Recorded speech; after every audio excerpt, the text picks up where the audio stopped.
zake. Nani? Ameangusha? Ni pesa.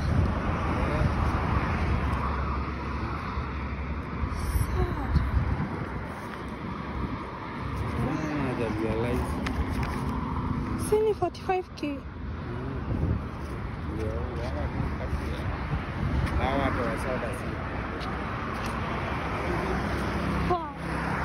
James, mwenye pesa ya kampuni. Hati? Nimeangusha pesa ya kampuni saidia na baba ya lunch. Pesa ngapi? 45,000. Ziko namba ya brown imerapiwa na receipt ya Equity. Nikipatia 5,000 kwa ya lunch. Umeona tukiokota? Please, nisaidie. Like nimeuliza kama umeona tukiokota. Please, niambie mkamili. Serious ni wewe? Uko na receipt ya Equity. Alafu hizi vifuko zako usichunge sana. Hizi vifuko zako unaweka kitu na simu mahali pamoja. Usiwekanga mahali simu lakini umebeba mahali pamoja. Wenyewe hata isipokuwa tu wenyewe ndio ulie. Wadisie kitu uongezeka kitu. Sasa ndio kwa 6,000.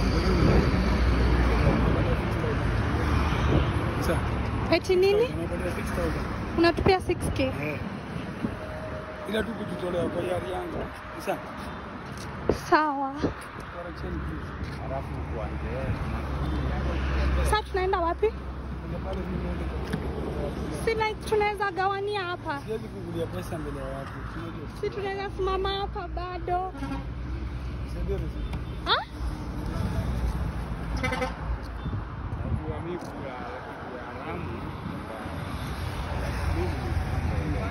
Unasoma? Eh. Mimi najua James.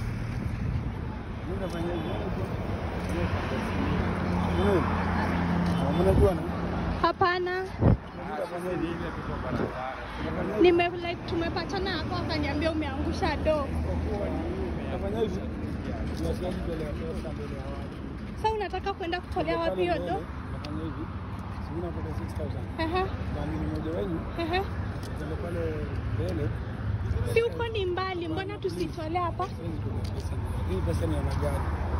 Unajua ni driver's collection. Alafu kuna condition ziko. One of my coworker aliniita maina alijua namba juja hapo.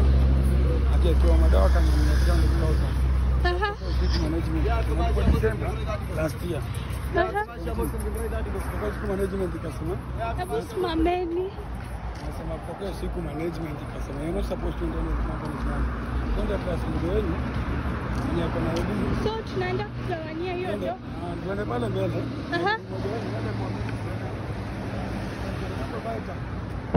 Twende huko. Sisi tunasimama pale, ningebauta aende atoe 6,000 apeleke. Sisi tusimame hapa. Sisi tunasema ni trust, tuko na elimu. Mimi yenyewe niko nayo lakini sijabeba. Acha trust tu. Ndio ameokota. Sini ameokota, sini amekurudishia.